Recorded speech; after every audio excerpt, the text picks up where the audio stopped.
식품의약품안전처가 함께합니다.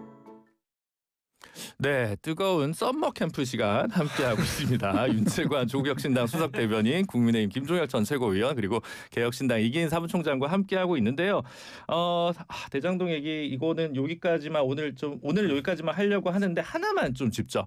지금 어쨌든 법무부 장관 책임론을 야당에서는 얘기를 하고 있는 것 같아요. 그래서 뭐 사퇴, 탄핵 이런 얘기를 하고 있는 것 같고, 근데 지금 본인은 신중히 검토해보라라고 2차례 정도 얘기했다. 그래서 특별한 지시를 했던 것은 아니다, 압박을 했던 것은 아니다. 이렇게 지금 법무부에서는 얘기를 하고 있는데, 뭐 실질적으로 탄핵이 될 거냐, 의결 정족수를 채울 거냐의 문제는 별개로 정성호 장관 뭐 사퇴론이나 책임론까지는 일단 기본적으로 갈 것 같은데, 이번 항소 포기 이후에 어떤 대응 방향과 관련해서 야당의 입장이 뭔지 김종혁 최고 의견 부탁드립니다. 아니 뭐 제가 지도부가 어떻게 나올지는 저도 잘 몰라요. 아시다시피 전 미인증 채널입니다. 패널입니다. 그러니까 그걸 저한테 얘기하시면 제가 네. 죄송하다라는 생각이 드는데 네. 뭐 지금 그 당 대표는 뭐 대통령에 대한 탄핵까지 얘기하고 있는 거 아닙니까? 네. 그런데 실질적으로 정성호 장관에 대한 탄핵도 우리는 시킬 수가 없어요. 의석수로는. 네, 네. 뭐 안 되잖아요 지금. 그 불가능한 얘기고. 그런데 이제 저쪽에서 야 국조를 하자.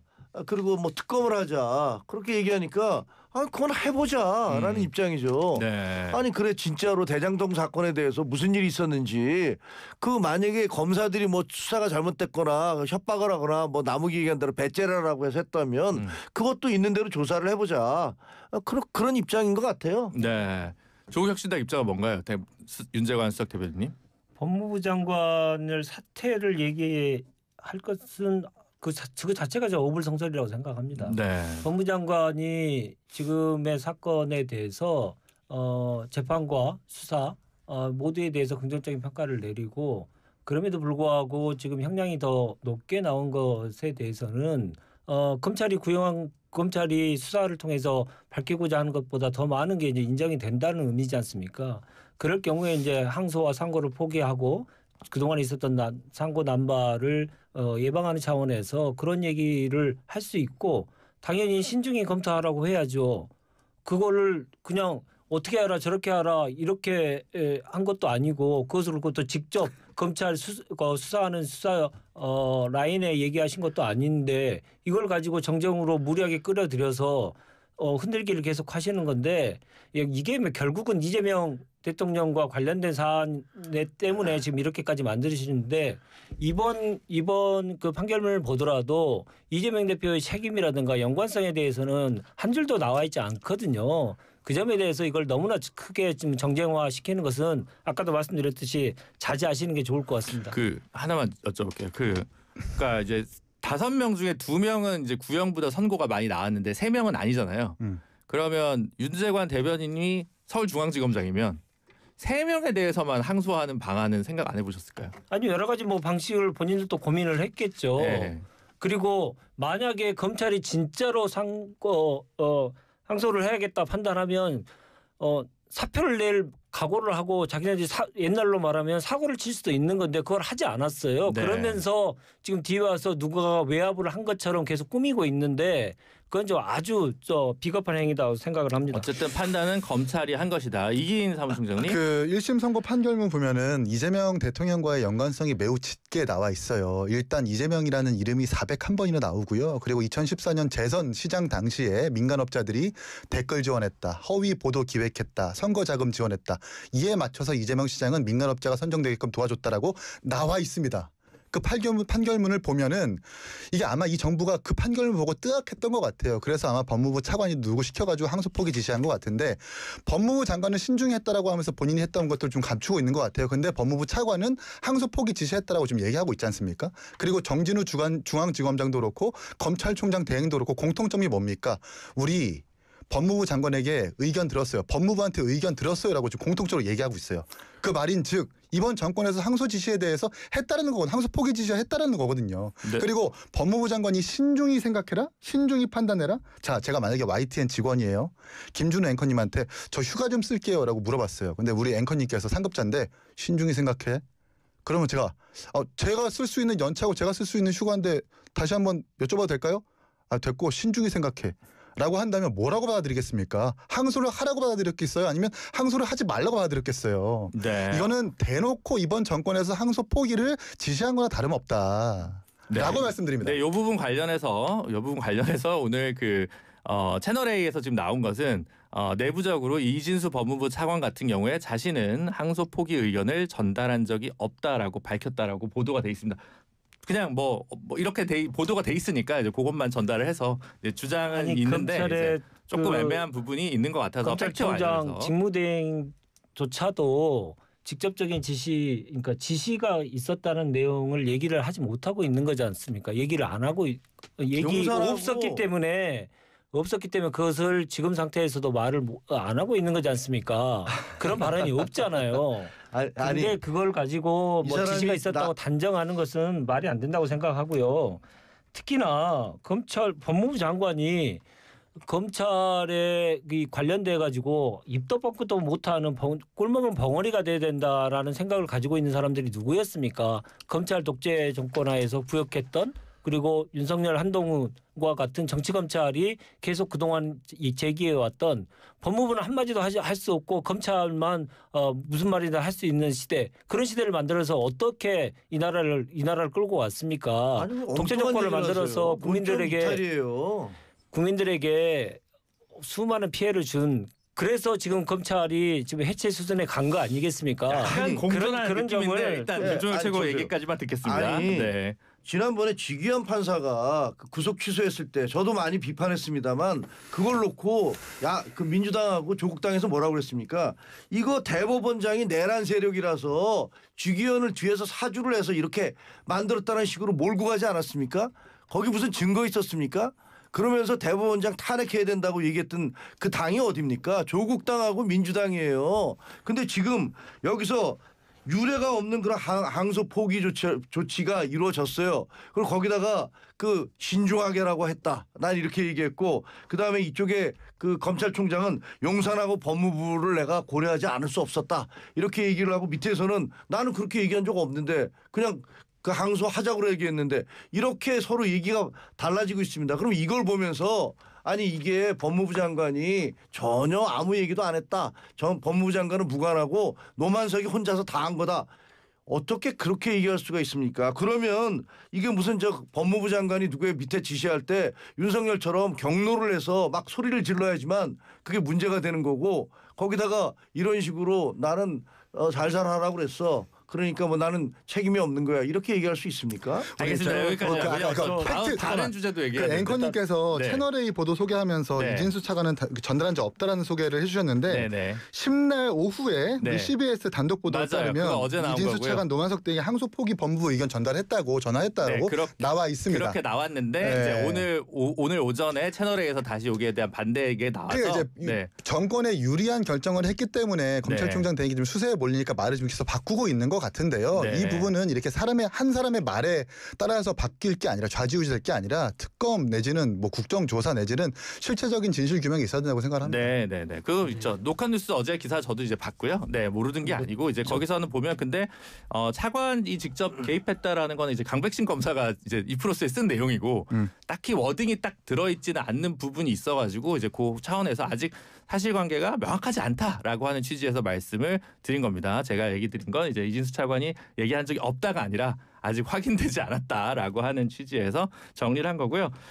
이 대장동 항소 포기로 인해서 가장 묻히고 있는 사건 하나를 얘기를 좀 나눠봅시다. 김기현 전 국민의힘 대표 아내분이 명품백을 줬고 이번이 벌써 8번째라고 지금 조선일보에서도 대차게 김건희 씨를 비판하는 기사를 썼던데 이게 이제 관련해서 이제 특히 당시 국민의힘 대선 경선 과정에서 대통령실의 직접적인 개입을 또 보여주는 거 아니냐라는 해석론까지 나와 있는 실정입니다. 요거 어떻게 보시는지 김종혁 최고부터 말씀 부탁드립니다. 저는 그런 비판이 타당하다고 생각해요. 그리고 김건희 여사 그다음에 그 윤석열 전 대통령은 어떻게 보면 대한민국에서 공인 1번, 2번이시잖아요. 그런데 실질적으로 공인 의식을 갖고 있었나. 그리고 또 거기에 그 자리에 그 상응하는 품격이라는 것들을 갖고 있었나. 이 두 가지가 저는 대통령과 대통령 부인에게 제일 필요한 덕목이라고 생각을 합니다. 물론 그 이전에도 뭐 대통령 부인들이 그러지 못한 분들이 많았는데 특히 이번 같은 경우는 김건희 여사가 그렇게 뭐 수없는 그 뭘 받았잖아요. 뭐 이 사람한테 받고 저 사람한테 받고 그런 걸 보면 이분들은 그 공인의식과 품격이라는 것들이 적어도 김건희 여사 전혀 없었구나라는 생각이 들고 뭐 철저히 조사를 해야겠다. 조사가 돼야 된다라고 생각을 합니다. 네.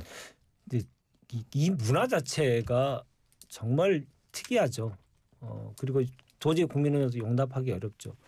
그러니까 김기현 의원이 해명한 내용을 보면 관례상으로 보낸 것이었다. 뭐 뇌물도 아니다. 아무것도 아니다. 이렇게 얘기하는데 그러니까 명품백을 그렇게 계속 갖다 주는 것이 관례라고 생각하고 그게 당연히 해야 될 일로 생각하는 그 문화가 국민들로부터 탄핵을 받은 것이고 대한민국이 이렇게 가서는 안 된다고 해서 탄핵에 이르는 것이 아닌가 생각이 드는데 그럼에도 불구하고 지금 김기현 의원은 아직도 지금 사안의 중대성에 대해서 정확히 인식하지 못하고 이상한 소리만 계속 하고 있는 것이죠. 이제 김기현 의원에 대한 이 책임 소재 이거는 분명하게 물어야 된다 생각합니다. 네. 과거에 이제 민주당 윤관석 의원이 그 민주당 내에서 경선 과정에서 살포했다고 하는 돈 봉투의 액수가 정확하게 100만 원 정도라고 하죠. 20명한테 살포했다고 하는. 근데 이번에 또 공교롭게도 김기현 대표의 아내가 김건희 여사에게 줬었던 그 명품백의 가격이 100만 원 정도라고 합니다. 그때 당시 돈 봉투 사태를 두고 김기현 대표가 뭐라고 했냐면 도덕 불감증이다. 이거 좀 진보 진영에 있는 사람들이 어떻게 도덕 상실증에 걸린 사람들처럼 구느냐. 저런 사람들이 대한민국을 이끌어 나가겠다는 생각하는 것 자체가 끔찍하기 짝이 없다 이렇게 얘기했거든요. 그 말이 다시금 화살처럼 본인에게 돌아간다는 말씀을 드리고 싶고요. 정치인은 논란 자체로 문제가 되는 게 아닙니다. 그 논란을 어떻게 대응하느냐에 따라서 논란이 문제가 커지고 작아지는데 솔직하게 사과하고 반성했으면 모르겠으나 100만 원이 넘는 명품백을 전달했으면서 사회적 예의 차원이다라고 얘기해버리면 제가 그때 당시 전당대회 출마자였거든요. 그렇죠. 예, 최고위원, 그 정확하게 청년 최고위원으로. 2023년. 네. 천하람 의원과 함께. 제가 그 사회적 예의를 차리지 못해가지고 최고위원 못 된 거냐 그러면 이게 말이 안 된다. 네. 말씀드리고 싶어요. 그렇군요. 선화용인. 네. 아, 네, 뿔뿔이 흩어졌죠. 네. 그 윤관석 의원 같은 경우 입법 로비 혐의는 있는데 뭐 증거 관련돼서 좀 부족해가지고 1심에서 무죄가 난 부분은 있다. 혹시 반론 보도국 차원에서 또 이거 체크를 해야 됩니다. 아, 이게 좀 유튜브가 아니라 보도 채널이기 때문에 맞습니다. 네, 제가 어려움이 있습니다. 네, 그 얘기는 그렇게 하고요. 마지막으로 지금 윤석열 전 대통령이요, 영치금이 6억 5천이 모였다.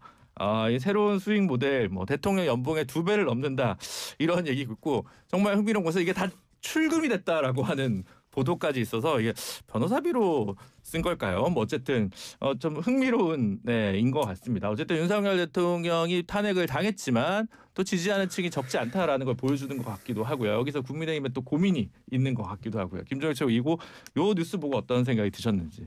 뭐 법적으로는 400만 원 이상 영치금을 둘 수 없다 그러니까 빼내가는 건 맞다 그러는데 뭐 수십 차례에 걸쳐서 그걸 다 빼내갔다는 거 아니에요. 근데 좀 씁쓸하죠. 예를 들면 그게 대통령이 그 자기의 책임에 의해서 지금 재판을 받고 있는데 사실 그거는 그게 돌아온다 하더라도 뭐 사회적으로 뭐 도네이션을 하든가 뭐 사회에 어려운 사람들을 위해서 뭐 이건 하겠다라든가 그분들이 돈이 없는 사람들도 아니잖아요. 근데 그렇게 그걸 또 빼다가 어디다 썼는지 잘 모르겠지만 그런 걸 보는 그 듣는 입장은 굉장히 좀 씁쓸합니다.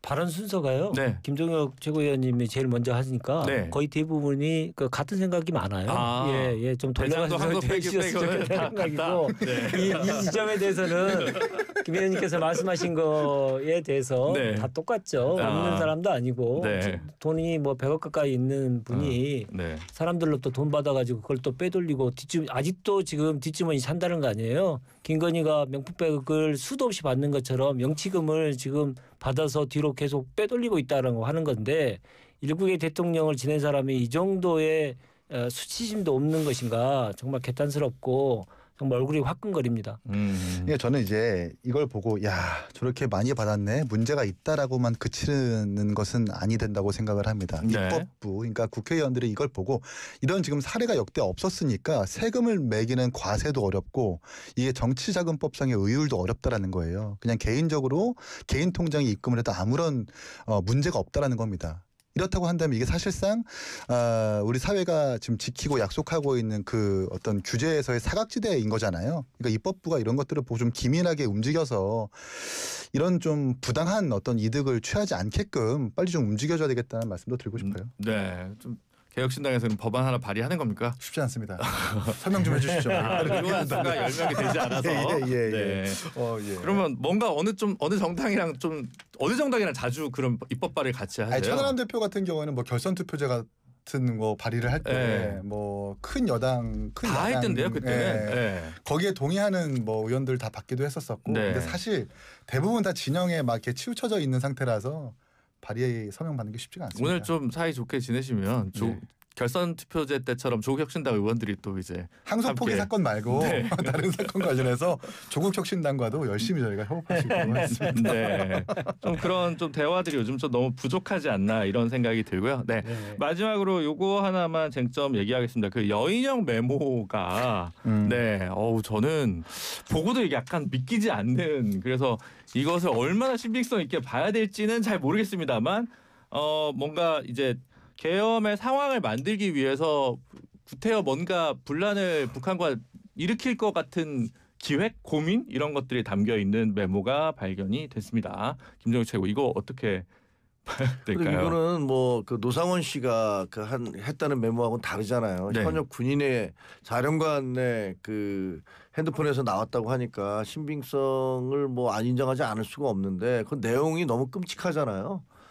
예를 들면 북한에다가 드론을 그 걔네들이 꼭 대응할 수밖에 없는 타겟팅을 해야 된다라고 네. 하면서 그럼 결국은 그쪽에 공격을 받아서 우리 쪽에서 굉장히 심각한 분위기를 만들어내서 그것으로 계엄의 명분을 삼겠다라는 그런 듯한 그런 얘기인 것 같아요. 그리고 또 거기 보면 뭐 이름들이 쭉 나오잖아요. 이재명, 한동훈, 뭐 누구 우원식 뭐 이렇게 쭉 체포해야 될 사람들의 명단까지 이렇게 쭉 나와 있단 말이에요. 그렇죠. 근데 그 다음에 나중에 헌법재판소에 있을 때는 홍장훈 국정원 1차장에 대해서 내가 언제 대통령은 그런 얘기를 했어라고 얘기했는데 똑같은 명단들이잖아요. 그거 보면 이게 완전히 거짓말을 했구나. 계획을 했던 거구나. 이게 11월 달이었잖아요. 네. 있는 게. 그러니까 굉장히 끔찍하다라는 생각이 들고 뭐 이 부분에 대해서도 어쨌든 그 계엄은 다시는 있어서는 안 되는 일이기 때문에 이 부분에 대한 진실은 밝혀져야 된다. 그리고 책임져야 될 사람들은 책임져야 된다라고 생각합니다. 네.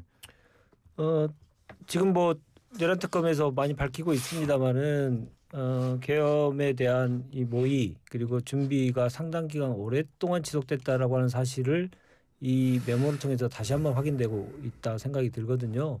지금 말씀하시는 그 전쟁을 유도하는 행위, 전 국민을 죽음에 몰아넣는 행위까지도 생각하는 이런 자들이 대한민국을 이끌어가고 있었구나라고 하는 생각이 그 자들이 그렇게 간단하게 짧은 기간 동안이 아니고 긴 기간 동안 그런 준비를 하고 있었다는 것에 대해서 우리가 앞으로 이런 일이 다시는 없어야 되기 때문에 우리가 앞으로 어떻게 해야 될 건지에 대한 논의를 더 많이 해야 된다 생각이 들고요. 네.